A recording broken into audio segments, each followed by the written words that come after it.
It is a story of ancient times. A Brahmin used to live in Kashi. He used to recite Bhagavad daily. He had no other work. Every day he used to sit on the banks of Gangaji and recite Bhagavad. Time passed and his age was also increasing. One day some villagers were sitting in his house. They said, "Brother, get him some work. He keeps reciting all day long." Quote, but Brahmin used to recite daily without any expectation. He had no desire from God for it.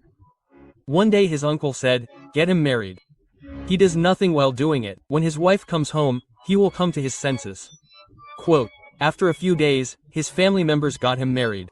His wife's Griha Pravesh took place, and after a few days, his wife also came to know that he does not do any work. He remains engaged in recitation of Bhagavad all day long. Many times his wife told him to do some work. Otherwise, how will the house run? But Brahmin did not pay attention to her, and while he was engaged in his recitation, his wife also understood that he would not do anything.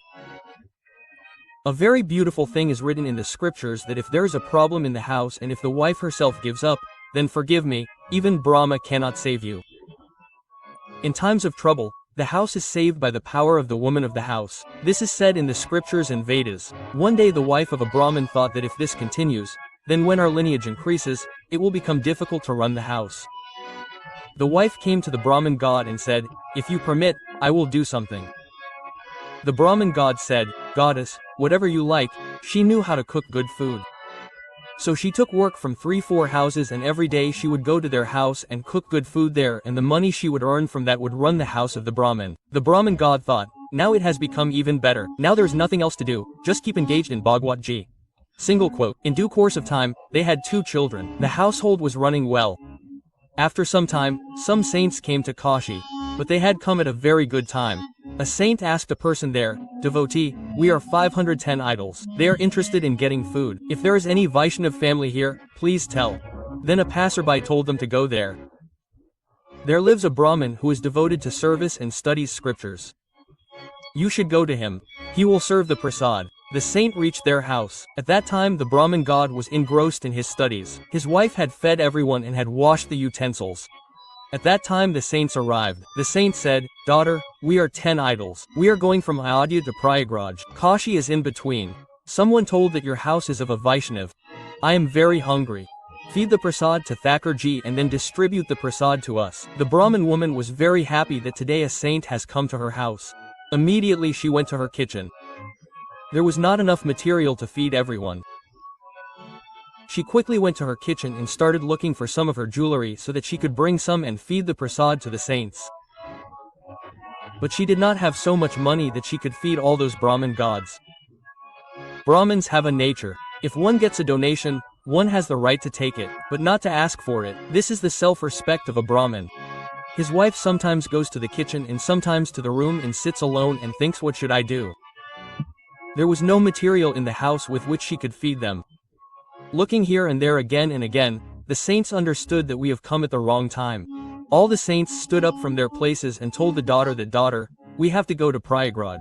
We are getting late, we will come some other time. This is our own house. You should not be worried and take rest." Hearing this, the Brahmin woman thought that when he entered my house, what did he say as soon as he entered? That he was very hungry. Give us prasad after offering it to Thakurji, and he is going hungry and I am not able to do anything. Her eyes became moist. She was in great pain. Till date she had not said anything to her husband. Today, entering his underwear in anger, she started saying in a heavy voice, "I married you. Till date I have lived as I wanted. If you do not do anything, I go from house to house and make prasad and run the house. Me, I may remain hungry. My children may remain hungry. Even if you remain hungry, I would not have felt this much pain." Today, saints had come to our place. Great men had come. Kalpavasi Mahatma had come to our place. That is an unfortunate house from where saints go away hungry. They go away disappointed. And you remain engaged in this Bhagavad the whole day. If this is Bhagwat Narayan, if this is Bhagwat Krishna, if this Bhagwat is God, then we can at least expect from them that saints should not go away hungry from our house. What did Bhagwat give us? Hearing this, Brahmin Dev said, "Devi, you tell me something. But you do not know. This is the realization of Sri Krishna. Why? I read the same verses and chapters of Sri Krishna since childhood. I see Sri Krishna. I see his Leela. I see the daily activities of Shyama Shyam. Do not say anything about them in Bhagwat."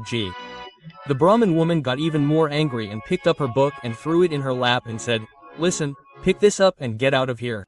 I will manage my house. I will raise my children. When you resolve to renounce Bhagwat Ji, then come back here. The Brahmin's eyes became moist. He embraced Bhagwat Ji to his heart. He left his own house and sat on the banks of Ganga Ji and cried a lot. O Bhagwat Mahapuran, O Shri Krishna, the one who gives vision, my unfortunate wife. She does not yet recognize your form. O compassionate one, please be kind.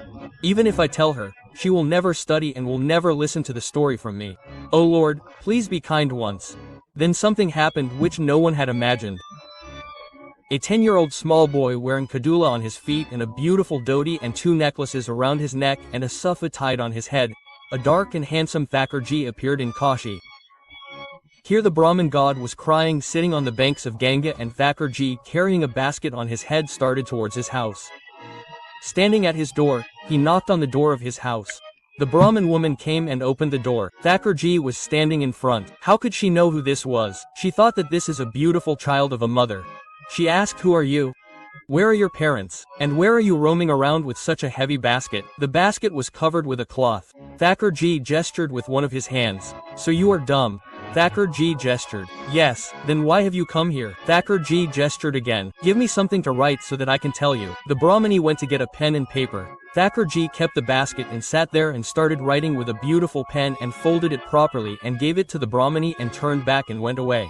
The Brahmini started opening that slip. In the meantime, Thakurji disappeared. The Brahmini started looking here and there, but that child was nowhere to be seen. When the Brahmini read that slip, Mother, do not consider me small by looking at my stature. I am big and I come from a very rich family. For many years your husband has been reciting Bhagwat Ji for our clan. But till date he has not taken his salary. Till date he has not asked for even a single thing from us. But today I came to know that his family is in need. That is why I am we have come to give him whatever salary we had in life. When he comes home, give it to him. The wife was very surprised to read this. As soon as she removed the cloth from the basket and saw baskets filled to the brim with various kinds of gems, diamonds, gold, silver, precious stones, the wife started thinking in her mind. I also scolded him unnecessarily. He was doing path here without telling me. I thought he was doing all this without any reason. He does not get anything. Still he keeps doing it. But he is very secretive. He was doing it for some family without telling me. He called his son. He said, listen, find your father. Where is he? Find him and bring him. The father was sitting on the banks of the Ganga. The child went to him and said, Father, come quickly. Mother is calling you home. It was evening. Brahmin Dev was walking with Bhagwat clutched to his chest, very sad and dejected. As soon as he reached home, the appearance of the house had changed. Diyas were burning all around the house. When the wife opened the door, the wife was also wearing beautiful clothes. The children were also wearing nice clothes. As soon as he reached home, the house looked completely different. She saw her husband. She immediately did his arti and there was a different happiness on her face. Husband thought that for the first time after marriage she has been welcomed so much. What happened that she is worshipping him so much? Husband said, Goddess, what happened because of one scolding? These lamps have been lit in the whole house. Children are wearing new clothes and you are wearing a new sari? Wife said, today your theft has been caught, right? All this has been found from there. Brahmin god said, which theft of mine? Come, I will show you. Wife took him inside the house. All the gold ornaments were lying on the bed in the room. Goddess, where did all this come from? Wife said, don't act too smart. Your dumb master had come. Brahmin god said, who is my dumb master? The same small one who wore beautiful clothes, was well decorated. Devi did not ask his name. He indicated that I am dumb. So how do you know that he is my master? The wife said that he has written it and left. Where is it? Show me. As soon as the wife gave the paper, all the letters had disappeared. Devi, nothing is written here. The wife also looked at it but nothing was written in it. Both looked at each other and wondered what happened. You tell me the truth. How did he look? She said, dark face, lotus eyes. The whole body was smelling of fragrance and he was small and cute. For a long time I kept thinking about his form. As soon as Brahmin Dev heard the description of Joji's form, tears started falling from his eyes. He immediately opened the Bhagavad Gita and started quoting the verse of Venu Gita of Dasham Skanda and told his wife that I will explain one verse.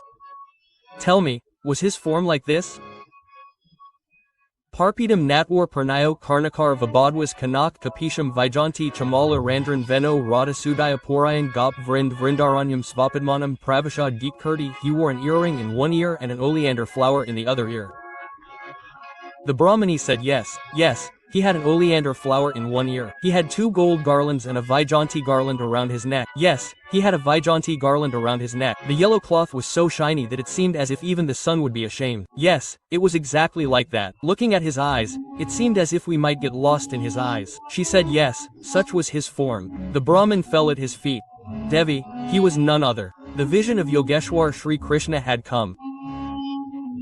The vision of Vrindavan Chandra Sri Thakurji had come, and he told you that I did path for his house since childhood because I did path without any desire.